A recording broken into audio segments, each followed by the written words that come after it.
देखें, entropy Clausius ने discuss की थी, मेरे ख्याल में गालिबन इसका ईयर है वो 1856 है। पंजाब की बुक के अंदर इसका ईयर लिखा हुआ है, शायद 1856 है, मुझे कंफर्म याद नहीं, ईयर देख लीजिएगा। अब ये एंट्रोपी क्या होती है या एंट्रोपी का कॉन्सेप्ट क्या होता है, पहले उस कॉन्सेप्ट को डिस्कस करते हैं, उसके बाद उसकी मुख्तलिफ चीजों को डिस्कस करते हैं। ठीक है बेटा, तो पहले डेफिनेशन डिस्कस करते हैं एंट्रोपी की, कि एंट्रोपी क्या होती है या एंट्रोपी किसको कहा जाता है।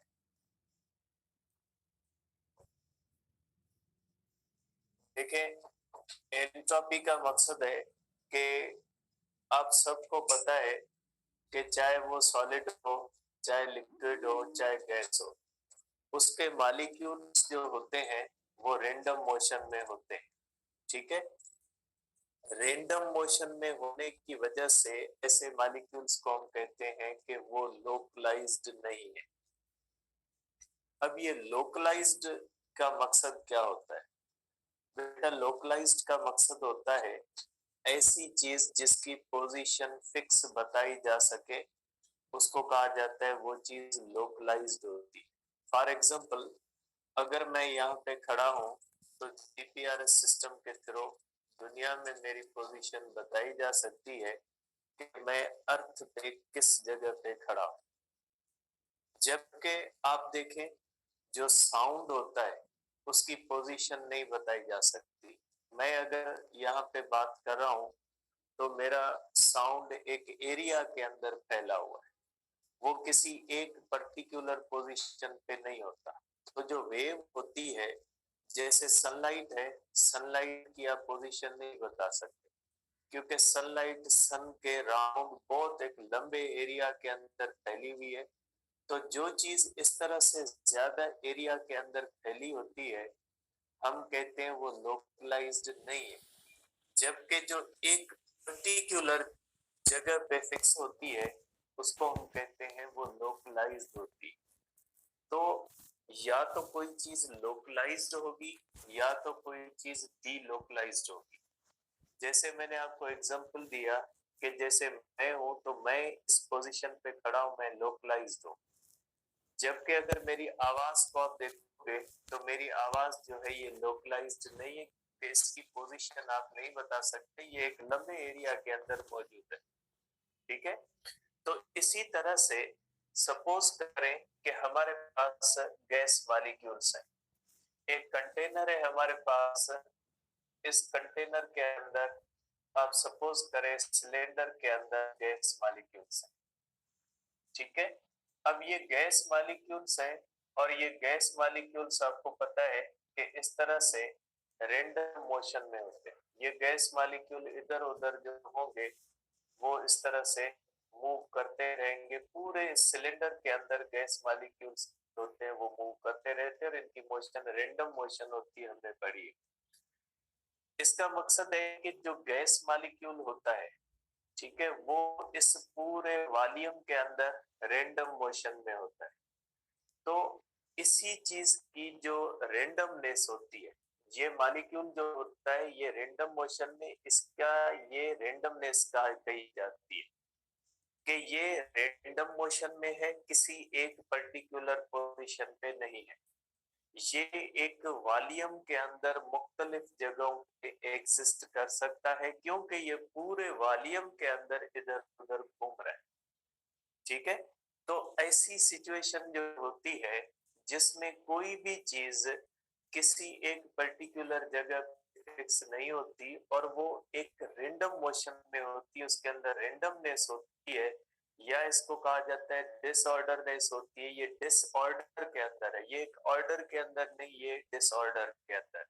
ये सिर्फ गैसेस के अंदर नहीं होता, ये लिक्विड के मॉलिक्यूल भी ऐसे ही करते हैं कि लिक्विड जिस चीज के अंदर पड़ा होता है उसके पूरे मॉलिक्यूल जो होते हैं वो उस वॉल्यूम के अंदर रैंडम मोशन में होते हैं, उनके अंदर भी रैंडमनेस होती है।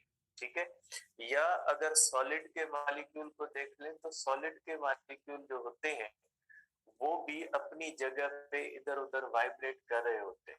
ऐसा नहीं कि सॉलिड के मॉलिक्यूल भी एक ही पोजीशन पे फिक्स होते हैं। आपने पढ़ा है टेम्परेचर के अंदर कि इवन सॉलिड के मॉलिक्यूल जो होते हैं वो भी रैंडम मोशन तो नहीं होती, लेकिन उनके अंदर वाइब्रेशंस वगैरह होती है, मतलब वो भी एक जगह पे फिक्स नहीं होते।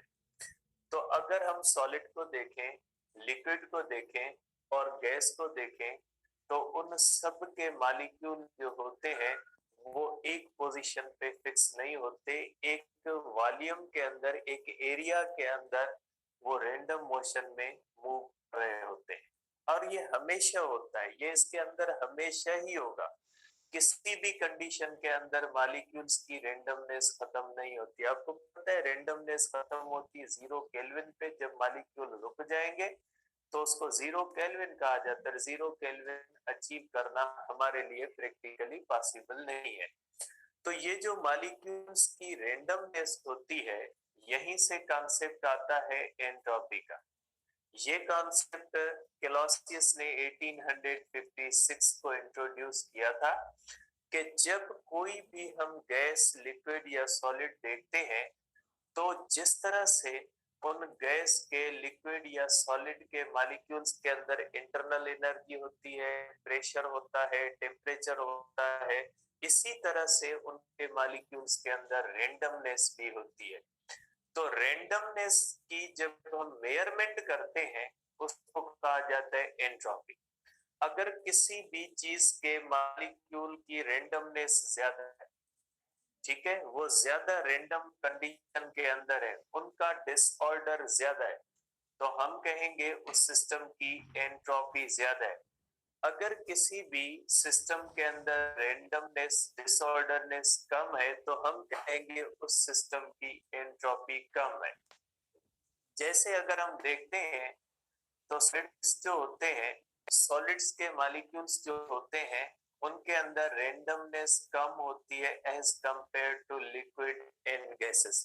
तो सॉलिड के मॉलिक्यूल के अंदर एंट्रोपी कम होती है, और जो सॉलिड और लिक्विड गैस, जो लिक्विड और गैसेस के होते हैं, उनकी एंट्रोपी ज्यादा होती है as compared to the solid, क्योंकि सॉलिड के मॉलिक्यूल्स के अंदर डिसऑर्डरनेस कम होती है। सो डिसऑर्डरनेस ज्यादा होती है, कम होती है, और एंट्रोपी कहते हैं। जब हम किसी सिस्टम की एंट्रोपी की बात करते हैं तो इसका मतलब है कि हम उस सिस्टम के मॉलिक्यूल्स की रैंडमनेस या डिसऑर्डरनेस को मेजर कर रहे हैं। अगर किसी सिस्टम की एंट्रोपी ज्यादा है तो इसका मकसद है उसके अंदर जो है वो रैंडमनेस, डिसऑर्डरनेस ज्यादा है। किसी भी सब्सटेंस की एंट्रोपी कम है तो इसका मकसद है उस सिस्टम के अंदर रैंडमनेस या डिसऑर्डरनेस जो होती है वो कम होती है।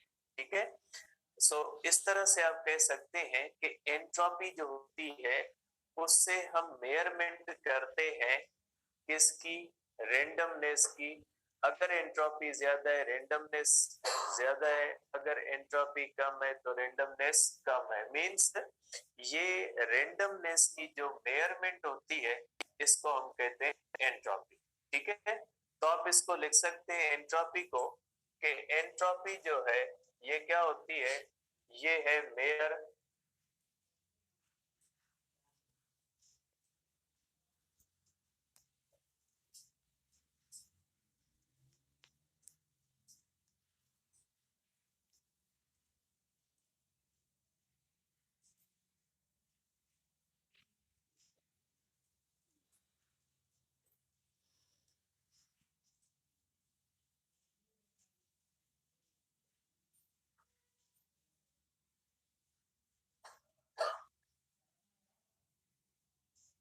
तो ये रैंडमनेस जो होती है इसको, इसकी मेयर को क्या कहा जाता है, इसकी मेयर को कहा जाता है एंट्रोपी।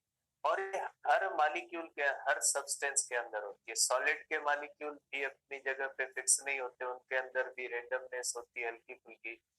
और जो लिक्विड होता है उसके मॉलिक्यूल्स में ज्यादा रैंडमनेस होती है, और गैसेस के मॉलिक्यूल्स में भी ज्यादा रैंडमनेस होती है। तो इस रैंडमनेस की मेजरमेंट को हम क्या कहते हैं, इसको एंट्रोपी कहते हैं। अब ये जो एंट्रोपी होती है ये स्टेट फंक्शन है। देखिए आपने पहले, आपको पता है 4 स्टेट फंक्शन होते हैं। प्रेशर होता है, वॉल्यूम है, टेम्परेचर है, इंटरनल एनर्जी है। स्टेट फंक्शन का मकसद आपको पता है। स्टेट फंक्शन का मकसद ऐसी चीज जो उस मटेरियल के अंदर मौजूद हो। जैसे मटेरियल जो सब्सटेंस होता है लाइक लिक्विड और गैस, वो जब किसी भी कंटेनर के अंदर हम फिल करते हैं तो उसके मॉलिक्यूल्स जो होते हैं वो दीवारों के साथ कोलाइड करते हैं और प्रेशर लगाते हैं। उसका वॉल्यूम होता है। ठीक है, हर सब्सटेंस का एक वॉल्यूम होता है और हर सब्सटेंस के मॉलिक्यूल्स की वाइब्रेशन की वजह से उसके अंदर टेम्परेचर भी होता है, इंटरनल एनर्जी भी होती है। तो ये चारों फंक्शंस जो हैं इनको हम कहते हैं कि ये स्टेट फंक्शंस हैं, क्योंकि इंटरनल एनर्जी भी हर मटेरियल के अंदर मौजूद रहती है।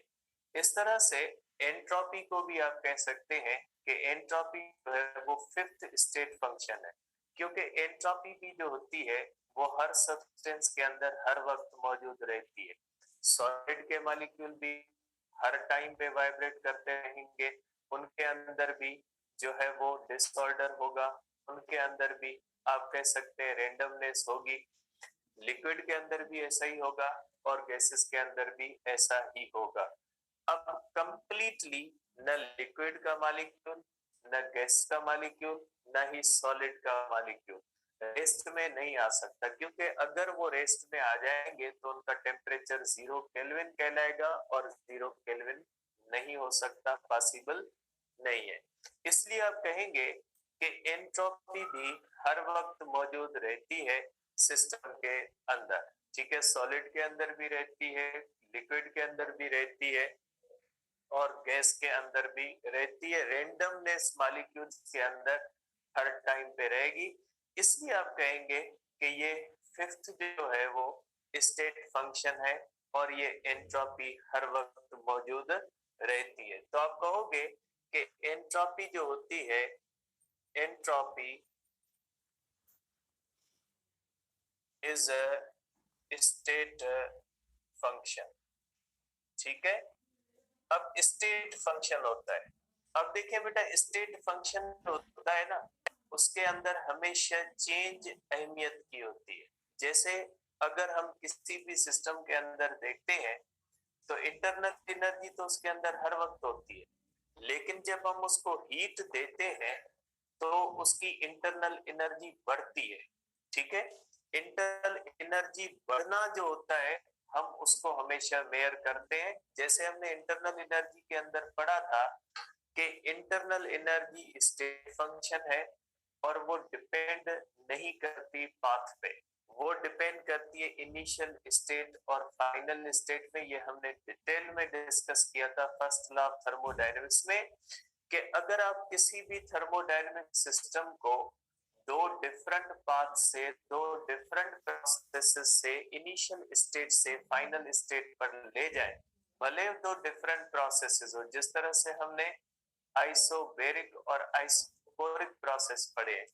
अगर हम दो सिस्टम लें, एक आइसोबैरिक लें, एक आइसोकोरिक लें, दोनों का इनिशियल टेम्परेचर हम सेम रखें, फिर दोनों का फाइनल टेम्परेचर भी सेम करें उनको हीट देके, तो हम देखेंगे कि दोनों सिस्टम्स के अंदर इंटरनल एनर्जी की चेंज सेम आती है।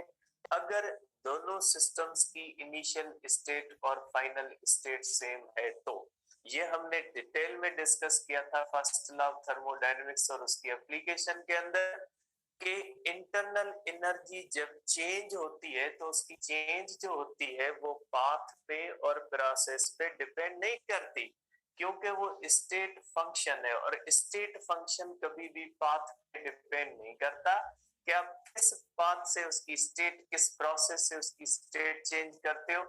स्टेट फंक्शन जो होता है वो हमेशा डिपेंड करता है इनिशियल और फाइनल स्टेट पे।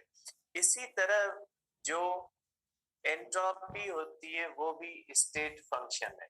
अगर किसी भी थर्मोडायनेमिक सिस्टम की स्टेट आप चेंज करोगे तो चाहे वो स्टेट आप आइसोबैरिक के हिसाब से चेंज करो, आइसोकोरिक के हिसाब से चेंज करो, लेकिन अगर उसकी इनिशियल और फाइनल टेम्परेचर सेम है या इनिशियल और फाइनल स्टेट अगर सेम है तो एंट्रोपी चेंज सेम होगी। तो एंट्रोपी चेंज जो होती है वो किस पे डिपेंड करती है? एंट्रोपी चेंज जो होती है वो डिपेंड पाथ पे नहीं करती, वो डिपेंड करती है इनिशियल और फाइनल स्टेट पे। तो आप कहोगे कि चेंज इन एंट्रोपी क्योंकि ये स्टेट फंक्शन है, change in entropy does not depends upon path but only depends upon initial and final state। ठीक है, ये जो एंट्रोपी होती है स्टेट फंक्शन होती है और ये पांचवा स्टेट फंक्शन है। ठीक है, और एंट्रोपी चेंज जो होती है वो ज्यादा इंपॉर्टेंट होती है। एंट्रोपी जिस तरह से हमने इंटरनल एनर्जी के अंदर डिस्कस किया था कि लाइक ग्रेविटेशनल पोटेंशियल एनर्जी, ये ज्यादा इंपॉर्टेंट होता है कि हम उसकी चेंज को डिस्कस करें जबकि उसकी एब्सोल्यूट वैल्यू को हम डिस्कस नहीं करते। एंट्रोपी हमेशा चेंज होती है क्योंकि एंट्रोपी जीरो तो होती नहीं है, लेकिन उसकी एंट्रोपी बढ़ भी सकती है, उसकी एंट्रोपी कम भी हो सकती है। अब ये एंट्रोपी बढ़ती कैसे? एंट्रोपी को बढ़ाने के तरीके कौन से? फॉर एग्जांपल अगर हम कहें कि ये एक सिस्टम है, इसके मॉलिक्यूल्स जो हैं ये रैंडम मोशन में, अब अगर इसकी एंट्रोपी बढ़ानी है हमें तो जाहिर सी बात है इसकी रैंडमनेस बढ़ानी होगी, इसका डिसऑर्डर स्टेट को ज्यादा करना होगा, उसकी डिसऑर्डरनेस को बढ़ाना होगा। तो हम किस तरह से एंट्रोपी को इंक्रीज कर सकते हैं? देखें, एंट्रोपी जो होती है उसको इंक्रीज करने का पहला तरीका होता है कि सिस्टम के अंदर आप हीट ऐड करें। जैसे फॉर एग्जांपल हमारे पास कोई ठंडी चीज है, आप आइस को ले लें। आइस जो होती है ये वाटर सॉलिड फॉर्म में होता है। जब आइस होती है तो सॉलिड फॉर्म होता है और उसके मॉलिक्यूल्स की रैंडमनेस कम होती है। अब अगर उसी आइस को हम इस तरह से रख दें तो आपको पता है आइस जो होगी वो मेल्ट होना शुरू हो जाएगी। अब आइस मेल्ट क्यों होती है? आइस इसलिए मेल्ट होती है क्योंकि वो एटमॉस्फेयर से हीट लेती है और एटमॉस्फेयर से हीट लेने की वजह से जब हीट उस सिस्टम के अंदर इंटर होती है तो उसके मॉलिक्यूल्स की रैंडमनेस बढ़ती है और वो लिक्विड फॉर्म में चला जाता है। तो लिक्विड फॉर्म में रैंडमनेस मॉलिक्यूल्स की ज्यादा होती है एज कंपेयर टू सॉलिड। तो इस कंडीशन के अंदर आप देखें कि जब हमने किसी भी चीज को हीट दी तो उसके मॉलिक्यूल्स जो हैं उनकी रैंडमनेस बढ़ गई और उसकी एंट्रोपी बढ़ गई। अब अगर फॉर एग्जांपल एक गर्म चीज है जैसे चाय होती है, उसको अगर हम बाहर रख दें तो चाय जो होती है थोड़ी देर के बाद ठंडी हो जाती है। चाय इसलिए ठंडी हो जाती है कि चाय से हीट जो होती है वो फ्लो करती है एटमॉस्फेयर में, और फ्लो करती है जब सराउंडिंग में तो ये होता है कि उसकी रैंडमनेस कम हो जाती है और रैंडमनेस के कम होने की वजह से ये होता है कि हम कहते हैं उसकी एंट्रोपी कम हो गई। तो किसी भी सिस्टम की एंट्रोपी हीट के ऐड करने से बढ़ जाती है और उसमें से हीट के निकालने से एंट्रोपी जो होती है वो कम हो जाती है। ठीक है, तो एंट्रोपी को आप बढ़ा सकते हैं। पहला जो मेथड आप कह सकते हैं कि आप एंट्रोपी को चेंज कर सकते हैं with the help of adding heat. तो आप कह सकते हैं इसके बारे में कि entropy can be increased by entering, मैंने सिर्फ इंक्रीज का लिखा, इंक्रीज करोगे तो इंटर करोगे, डिक्रीज करोगे तो उसे हीट निकाल लो। By entering heat to system. ठीक है, सिस्टम को हीट देने से उसकी एंट्रोपी बढ़ेगी। ठीक है, ये एक तरीका होता है। जैसे फॉर एग्जांपल आपने इसको हीट दी, जब आप इसको हीट दोगे तो इसके मॉलिक्यूल जो होते, भले वॉल्यूम भले ना चेंज हो, जरूरी नहीं है कि वॉल्यूम चेंज हो। अब यहाँ पे ध्यान में रखिएगा कि भले किसी भी थर्मोडायनेमिक सिस्टम का वॉल्यूम आप कांस्टेंट रखो, उसको हीट दो, तो क्या होता है कि हीट देने से उसकी इंटरनल एनर्जी बढ़ेगी और मॉलिक्यूल्स ज्यादा वायलेंटली जो है वो मूव करेंगे।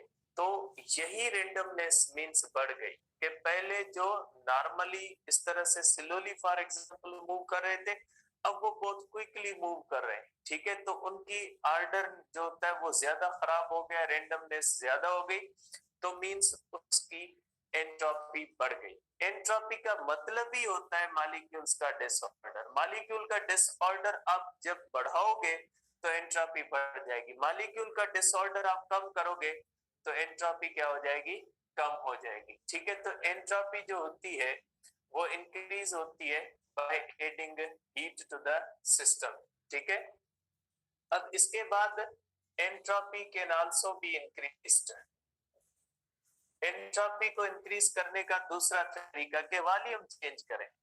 देखिए, अगर कोई भी गैस है वो थोड़े वॉल्यूम के अंदर है तो उसके मॉलिक्यूल उस थोड़े एरिया के अंदर मूव करेंगे। अगर उसका वॉल्यूम बढ़ा दो तो वो ही मॉलिक्यूल ज्यादा जो है वो एरिया के अंदर फैल जाएंगे। अब उनका डिसऑर्डर क्या हो जाएगा, उनका डिसऑर्डर बढ़ जाएगा। तो आप कह सकते हैं entropy can also be changed, can also be increased by increasing volume. अब ये कैसे होता है, इसका एक एग्जांपल आपके सिंध के बुक के अंदर अच्छा दिया हुआ है। सपोज करें हमारे पास एक सिलेंडर है, ठीक है, सिंध के अंदर ये अच्छा एग्जांपल दिया हुआ है कि एक सिलेंडर है, उस सिलेंडर के अंदर, उसके आधे के अंदर आप समझे कि ये इसके अंदर एक जो है वो ब्लॉक लगा हुआ है, इस आधे के अंदर इस तरह से गैस पड़ी है।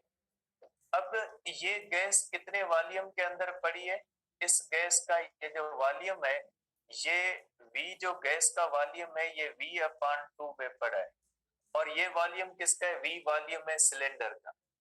अब अगर इसी सिलेंडर का हम ये हटा देते हैं, ये बीच वाला हमने जो लिया हुआ है इसको अगर हटा देते हैं, अगर इसको हटा देंगे तो ये गैस पूरे इसके अंदर फैल जाएगी। तो पहले गैस जो थी वो आधे वॉल्यूम के अंदर पड़ी थी, जब हमने ये ब्लॉक बीच से हटा दिया तो ये गैस इसमें फैल गई, पूरे सिलेंडर के अंदर फैल गई, मींस वॉल्यूम बढ़ गया। वॉल्यूम बढ़ गया मींस इसका डिसऑर्डर मॉलिक्यूल्स का बढ़ गया, मींस मॉलिक्यूल्स की लोकलाइजेशन कम हो गई। कि पहले मॉलिक्यूल सिर्फ आधे वॉल्यूम के अंदर लोकलाइज्ड थे, अब ये पूरे वॉल्यूम के अंदर लोकलाइज्ड हो गए, मींस इनकी एंट्रोपी बढ़ गई है। तो एंट्रोपी को चेंज करने के दो तरीके होते हैं, या तो आप सिस्टम को हीट दें, फिर भले वॉल्यूम चेंज ना हो, भले वॉल्यूम फिक्स हो, भले वॉल्यूम चेंज भी हो या ना हो, तो वॉल्यूम के चेंज होने या न होने से फर्क नहीं पड़ता अगर आप हीट देते हो तो। कांस्टेंट वॉल्यूम पे अगर आप हीट दोगे तो उसकी एंट्रोपी सिस्टम की चेंज हो जाएगी, चाहे वॉल्यूम चेंज हो, चाहे आइसोकोरिक हो, चाहे आइसोबेरिक हो, चाहे आइसोथर्मल हो, उसका जो है वो एंट्रोपी बढ़ जाएगी। ठीक है, और दूसरा होता है कि अगर आप हीट नहीं देते तो वॉल्यूम को इंक्रीज कर दो, वॉल्यूम को इंक्रीज करोगे तो भी एंट्रोपी क्या हो जाएगी, चेंज हो जाएगी। ठीक है, अब आप इसको इस तरह से आगे वाली नेक्स्ट पॉइंट को हम डिस्कस करते हैं कि एंट्रोपी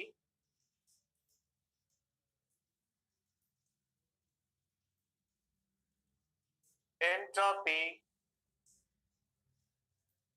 ठीक है, अब देखिए ये हमने डिस्कस किया कि एंट्रोपी जो होती है वो हमेशा इंक्रीज होती है जब हीट हम उस पे ऐड करते हैं या वॉल्यूम इंक्रीज करते हैं। अब ये बात याद रखिएगा कि किसी भी नेचुरल प्रोसेस के अंदर एंट्रोपी हमेशा इंक्रीज होती है। नेचुरल प्रोसेस कौन सा है, heat always flow from hot body to the cold body. हमेशा हीट जो होती है वो हॉट बॉडी से कोल्ड बॉडी की तरफ जाती है, तो कोल्ड बॉडी की एंट्रोपी क्या हो जाएगी, बढ़ेगी। तो कोई भी जो नेचुरल प्रोसेस होता है, नेचुरल प्रोसेस के अंदर एंट्रोपी बढ़ती है, ठीक है। तो एंट्रोपी जो होती है वो नेचुरल प्रोसेसेस जो होते हैं उनके अंदर बढ़ती है, और ऐसा प्रोसेस जो एंट्रोपी को बढ़ाता है उस सेम प्रोसेस से एंट्रोपी को कम नहीं किया जा सकता। फॉर एग्जांपल, अगर आप हीट देके एंट्रोपी बढ़ाते हो तो हीट देके आप एंट्रोपी कम नहीं कर सकते। तो ये बात ध्यान में रखिएगा कि हर नेचुरल प्रोसेस में एंट्रोपी बढ़ती है, और जिस प्रोसेस से एंट्रोपी बढ़ती है उस प्रोसेस से आप एंट्रोपी कम नहीं कर सकते, ठीक है। Entropy can not be decreased by the same process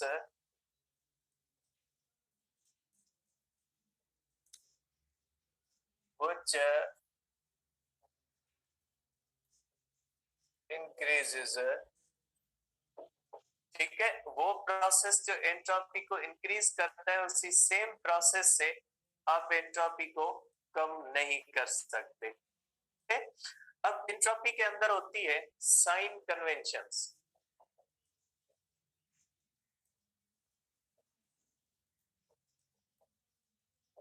ठीक है। साइन कन्वेंशन का मकसद होता है, पहले आप इसका फार्मूला करें फिर हम इसको करते हैं साइन कन्वेंशन को। भी मैंने फार्मूला नहीं लिखा तो साइन कन्वेंशन से आप फिलहाल नहीं समझो।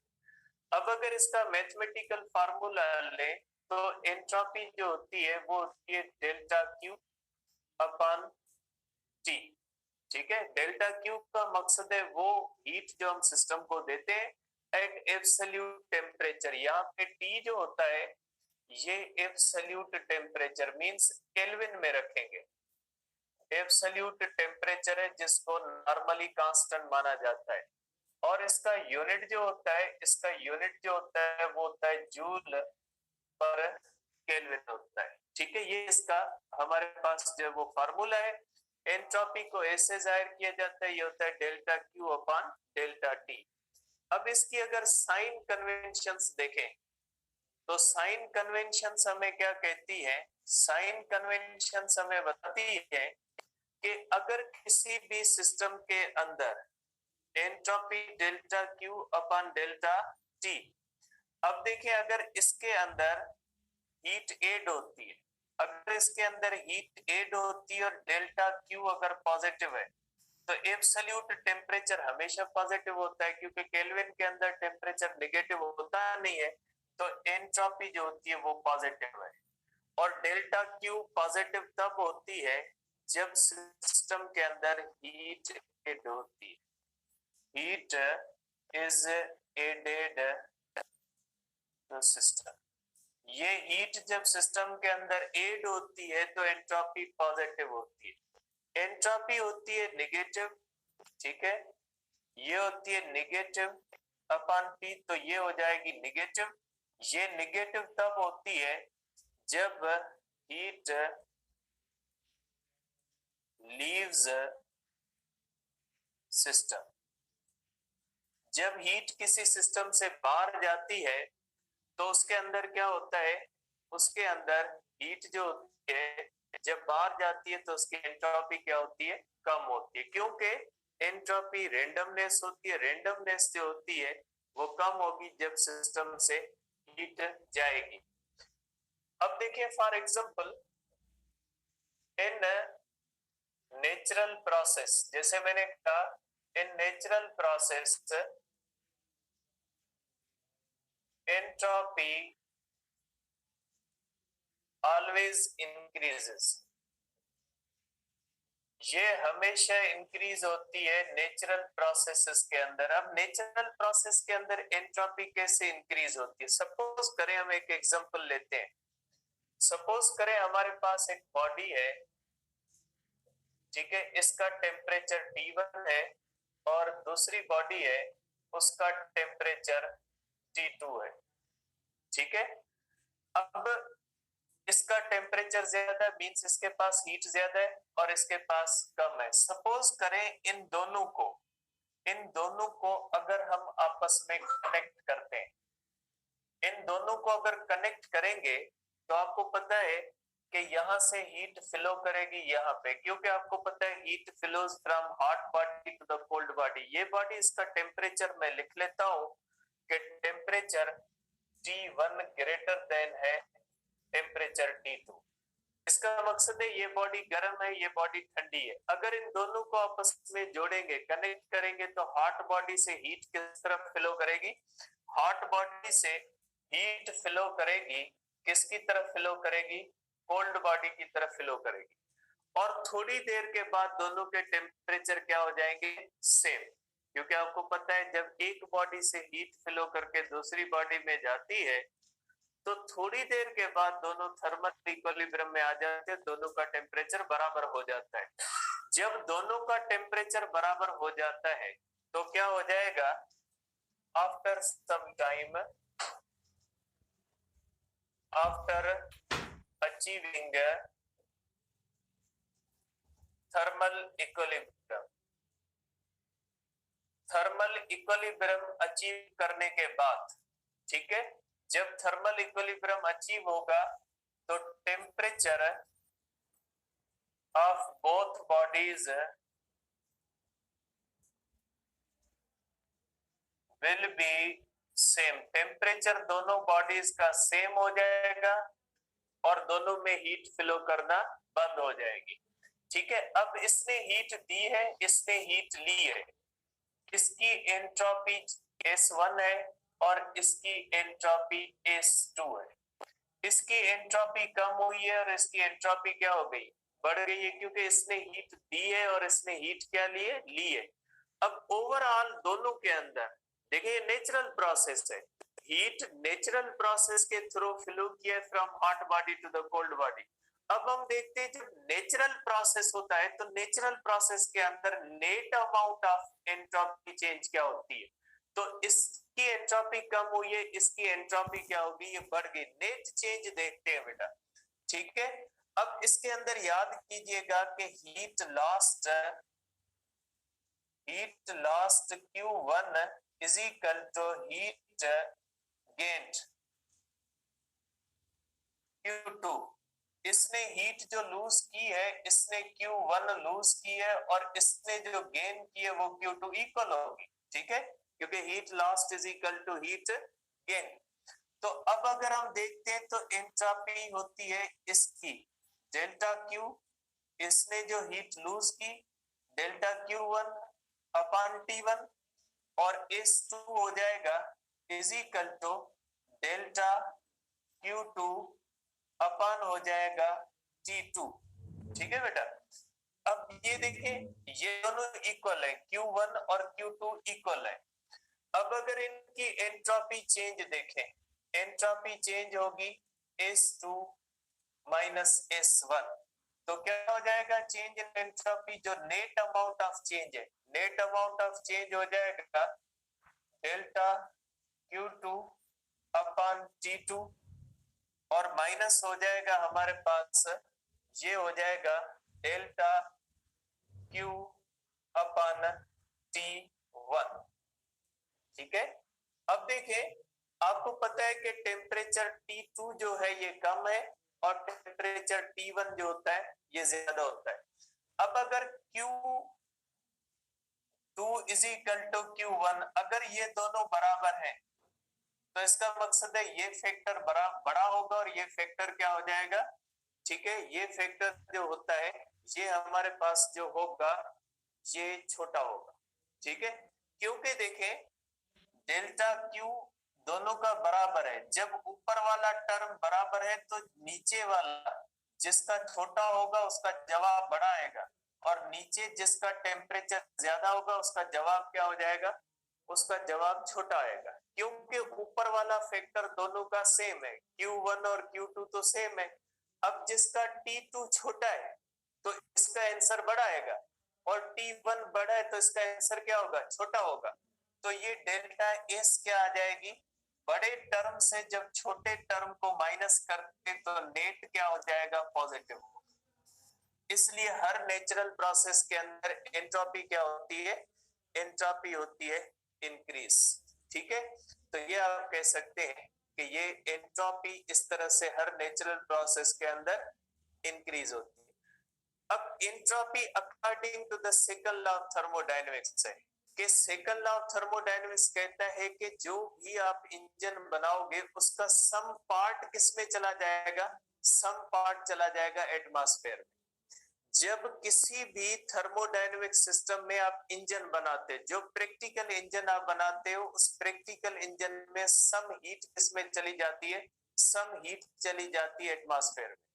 और जो हीट एटमॉस्फेयर में चली जाती है वो हमें फिर काम में नहीं आ सकती। तो इसको हम कहते हैं डिग्रेडेशन ऑफ एनर्जी, कि एनर्जी डिग्रेड हो रही है। According to the second law of thermodynamics हर इंजन सम हीट को एटमॉस्फेयर में भेज रहा है, क्योंकि हर हीट का 100% वर्क नहीं होता, उसका सम पार्ट किसमें चला जाता है, उसका सम पार्ट चला जाता है एटमॉस्फेयर। और एटमॉस्फेयर में जाने वाली हीट हमारे काम की नहीं होती, मींस वो एनर्जी डिग्रेड हो गई, जिसको कहा जाता है डिग्रेडेशन ऑफ एनर्जी। मींस वो एनर्जी, वो हीट जो है लेकिन हमारे काम की नहीं है। एक दिन आएगा जब इंजन का टेम्परेचर और एटमॉस्फेयर का टेम्परेचर इक्वल होगा, फिर हीट का फ्लो नहीं होगा, इंजन काम छोड़ जाएंगे, उसको कहा जाता है हीट डेथ। उस दिन हीट की डेथ हो जाएगी। उस वक्त हमारे पास बहुत ज्यादा हीट मौजूद होने के बावजूद दो टेम्परेचर डिफरेंस नहीं होंगे, ताकि हम उस हीट को काम में ला सकें, क्योंकि सेकंड लॉ कहता है कि जब तक डिफरेंस ऑफ टेम्परेचर होगा तब तक वर्क होगा, अदरवाइज वर्क नहीं होगा। ठीक है, अब इसको हम पढ़ लेते हैं पंजाब के बुक से, कि पंजाब का बुक इसके बारे में क्या कहता है। ठीक है, देखिए बेटा, ये जो हमारे पास एंट्रोपी का कॉन्सेप्ट है, ये पेज नंबर भी आपके पास यहाँ पे मेरे पास है नहीं, ये जो है वो पंजाब बोर्ड का आखिरी चैप्टर है। ठीक है, फर्स्ट ईयर का आखिरी चैप्टर के आखिरी टॉपिक्स हैं। The concept of entropy was introduced into the study of thermodynamics by Rudolf Clausius in 1856 to give a quantitative basis for the second law. It provides another variable, ये हमें एक और variable provide करता है, state variable provide करता है to describe the state of the system, to go along with pressure, volume, temperature, internal energy. Means ये भी स्टेट फंक्शन है। जिस तरह से ये चारों स्टेट फंक्शन है, इसी तरह से ये भी स्टेट फंक्शन है। जिस तरह से हर वक्त इंटरनल एनर्जी सिस्टम में मौजूद रहती है, उसी तरह से हर वक्त रैंडमनेस मौजूद होती है। If a system undergoes a reversible process, reversible process के अंदर entropy change, net entropy change zero होती है। जैसे सिस्टम अगर ऊपर गया, हीट एब्जॉर्ब की, वापस आया, हीट लूज कर दी, means net entropy change zero हो जाएगी। जैसे हमने कार्नोट इंजन देखा ना, जितनी हीट ऊपर गई आइसोथर्मल एक्सपेंशन में, उतनी आइसोथर्मल कंप्रेशन में वापस आ गई। हर रिवर्सेबल प्रोसेस के अंदर नेट एंट्रोपी चेंज जीरो होती है। एडियाबेटिक प्रोसेस भी अगर रिवर्सेबल है, मींस एडियाबेटिक पहले एक्सपेंशन करें, वापस कंप्रेशन करें, तो net amount of entropy change क्या हो जाएगी, zero. Net amount, net means दो प्रोसेसेस का सम, अकेले प्रोसेस के अंदर नहीं, कि एक्सपेंशन के अंदर या अकेली कंप्रेशन नहीं, जो जिसकी इनिशियल और फाइनल सेम हो जाए। ठीक है, मींस आपको पता है, देखिए ये स्टेट वेरिएबल है और ये डिपेंड करता है इनिशियल और फाइनल स्टेट पे। ऐसा सिस्टम जिसकी इनिशियल और फाइनल स्टेट सेम हो जाएगी, उसके अंदर एंट्रोपी चेंज नहीं होगी। ठीक है, a reversible process during which it absorbs a quantity of heat delta Q at absolute temperature T, then the increase in the state variable called entropy S of the system is given by। ठीक है, जब कोई भी system heat absorb करेगा, जैसे isothermal expansion है, जब उसके अंदर आइसोथर्मल एक्सपेंशन के अंदर कांस्टेंट टेम्परेचर होता है, कांस्टेंट टेम्परेचर पे अगर वो हीट एब्जॉर्ब करेगा तो उसकी एंट्रोपी चेंज इतनी हो जाएगी। ठीक है, अब हम करते हैं इसका सेकंड पेज है कि सेकंड पेज हमें इसके बारे में क्या बताता है।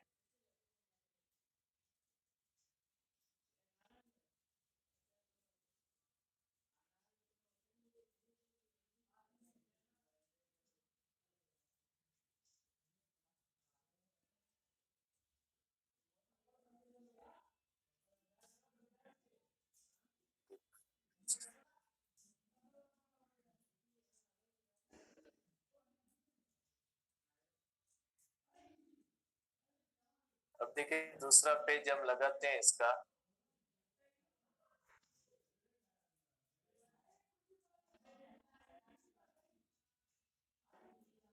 देखिए ये जो होता है, it is observed that a natural process tends to proceed toward a state of greater disorder.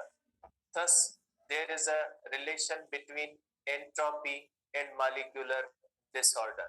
ठीक है, जैसे नेचुरली मैंने आपको बताया, जो आखिरी चीज हमने की थी कि जब नेचुरली हीट फ्लो करती है from hot body to the cold body, तो नेट चेंज होती है वो पॉजिटिव होती है।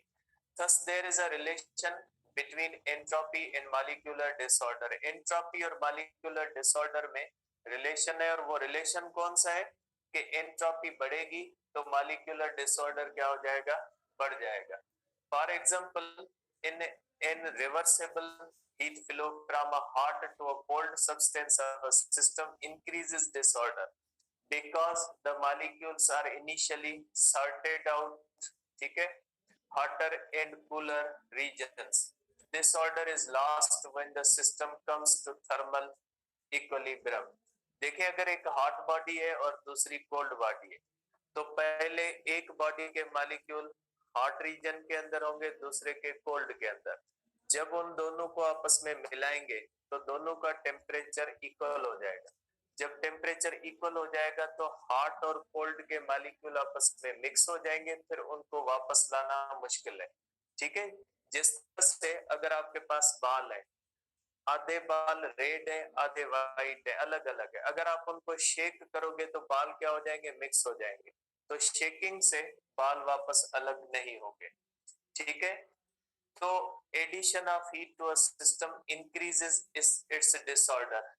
ठीक है, एडिशन ऑफ जो है वो हीट जो होती है वो इसका disorder, because increase in average molecular speeds and therefore the randomness of the molecular motions. Similarly, free expansion of gas increases the disorder because the molecules have greater randomness of position after expansion than before. Thus, in both the example, entropy is said to be changed.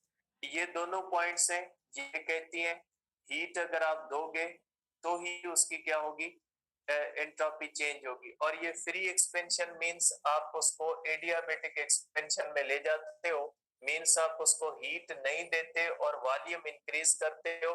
तो volume के increase करने से भी क्या हो जाता है, इसकी एंट्रोपी चेंज होती है।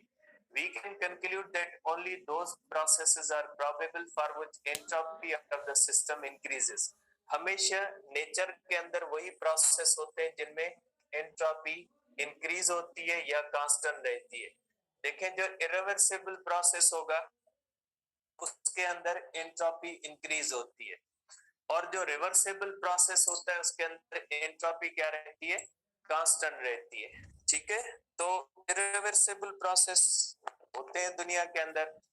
तो इरिवर्सिबल प्रोसेस ऐसा होता है जिसमें एंट्रोपी इंक्रीज होती है। तो दुनिया के अंदर ऐसे प्रोसेस होंगे जिनमें एंट्रोपी इंक्रीज होगी या कांस्टेंट रहेगी, क्योंकि या रिवर्सिबल होगा या इरिवर्सिबल होगा।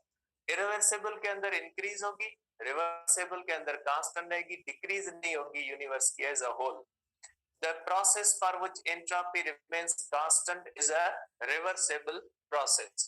Means हमारे पास यूनिवर्स के अंदर दो ही पॉसिबिलिटीज है, या तो रिवर्सिबल करके हम उसको कांस्टेंट रखें, या तो इरिवर्सिबल करके हम उसको बढ़ाएं। बाकी हमारे पास डिक्रीज वाली कोई भी पॉसिबिलिटी नहीं है। किसी अकेले एक छोटे से सिस्टम की इंक्रीज डिक्रीज होती है, लेकिन एज अ होल यूनिवर्स की एंट्रोपी जो होती है वो डिक्रीज नहीं होगी। ठीक है, अब आ जाते हैं आगे। अब देखिए आप इसको बेटा इस तरह से कर सकते हैं कि ये जो है एक एग्जांपल दिया गया, लाइट लाइक पोटेंशियल एनर्जी और internal energy, it is the change in the entropy of the system which is important. जिस तरह से बेटा जो चीज हर वक्त मौजूद रहती है उसके अंदर चेंज ही कंसीडर की जाती है। फॉर एग्जांपल अगर किसी भी चीज को जब आप हीट देते हो उसका टेम्परेचर राइज होता है तो हम उसकी change of internal energy calculate करते हैं, हम ये नहीं करते उसकी टोटल इंटरनल एनर्जी कितनी है। तो इसी तरह जब हम किसी भी चीज को हीट देंगे तो उसकी रेंडमनेस कितनी इंक्रीज होती है वो इंपॉर्टेंट होती है। ठीक है, तो चेंज इन एंट्रोपी जो होती है वो इंपॉर्टेंट होती है। Change in entropy is positive when heat is heated and negative when heat is extracted. जब आप हीट निकालोगे तो नेगेटिव होगी और जब आप हीट दोगे तो ये होगी पॉजिटिव। ठीक है, इस तरह से आप कर सकते हैं। And when heat is removed from the system, suppose an amount of heat cube flows from a reservoir at temperature T, one through conducting rod to a reservoir at temperature T2। ये जो last मैंने calculation की थी ना वही थी कि hot body से जब हीट फ्लो करती है कोल्ड में तो नेट जो चेंज होती है वो क्या होती है, पॉजिटिव होती है। तो हर नेचुरल प्रोसेस के अंदर जो मैंने आखिरी कैलकुलेशन की थी वही की हुई है, वो होती है positive. It follows that in all natural processes where heat flows from one system to another, there is always a net increase in the entropy. This is called another statement of the second law of thermodynamics। ये भी जो है वो इसको ध्यान में रखिएगा कि हर नेचुरल प्रोसेस के अंदर एंट्रोपी जो होती है वो बढ़ती है। If a system undergoes a natural process, it will go in the direction that causes the entropy of the system plus the environment to increase। कि अगर कोई भी सिस्टम के अंदर नेचुरल प्रोसेस होता है तो वो हमेशा एंट्रोपी को क्या करता है, इंक्रीज करता है। मेरे ख्याल में भी एक पैरा रहता है इसका, वो पढ़ लेते हैं, उसके बाद जो है वो आप जाके एंजॉय करें। अब देखें इसके अंदर है every time entropy increases the opportunity to convert some heat into work is lost। जैसे सेकंड लॉ ऑफ थर्मोडायनेमिक्स में है ना कि सम अमाउंट ऑफ एनर्जी किसमें चला जाता है, एटमॉस्फेयर। तो एटमॉस्फेयर की इनर एंट्रोपी क्या हो जाती है, इंक्रीज होती है। तो ये जो हीट एटमॉस्फेयर में जाती है ना, ये हीट अब हमारे काम की नहीं, क्योंकि ये अब हम वापस एटमॉस्फेयर से नहीं ले सकते। इसको हम कहते हैं कि ये एनर्जी की डिग्रेडेशन हो रही। मींस एंट्रोपी जब सिस्टम की बढ़ जाती है ना तो वापस तो हम ले नहीं सकते। तो इसलिए जब किसी भी सिस्टम की एंट्रोपी बढ़ जाती है तो हमारे पास इस चीज की पॉसिबिलिटी कम हो जाती है कि हमारी हीट जो वर्क में कन्वर्ट कर सके। ठीक है, for example there is an increase in the entropy when hot and cold waters are mixed, then warm water with results cannot be separated into a hot layer and cold layer। There has been no loss of energy, but some of the energy is no longer available for conversion into the work। कि जब गर्म और ठंडा पानी mix करते हैं तो ऐसा नहीं कि गर्म पानी की एनर्जी लूज हो गई, ओवरऑल एनर्जी सेम रहती है, लेकिन जब वो मिक्स हो जाता है तो फिर जो होता है उसकी एनर्जी हमारे काम की नहीं रहती, हम उसको वर्क में कन्वर्ट नहीं कर सकते। Therefore increase in the entropy means degradation of energy from a higher level where more work can be extracted to a lower level at which less or no useful work can be done। The energy in a sense is degraded, going from more orderly form to less orderly form, eventually ending up as thermal energy। जैसे हर natural process के अंदर energy loss हो रही है और वो energy की degradation हो रही है। In all real process where heat transfer occurs, the energy available for doing useful work decreases। In other words, the entropy increases even if the temperature of some system decreases, thereby decreasing the entropy। It is at the expense of net increase in the entropy for some other system। जब किसी भी एक system से, जैसे for example refrigerator होता है, वो अपने अंदर तो एंट्रोपी कम करता है लेकिन वो इलेक्ट्रिकल एनर्जी वगैरह यूज करता है ओवरऑल यूनिवर्स की वो भी बढ़ाता है, ठीक है। When all the systems are taken together as the universe, the entropy of the universe always increases, ठीक है। ये ध्यान में रखिएगा कि यूनिवर्स की हमेशा क्या होती है, इंक्रीज होती है। कल डिस्कस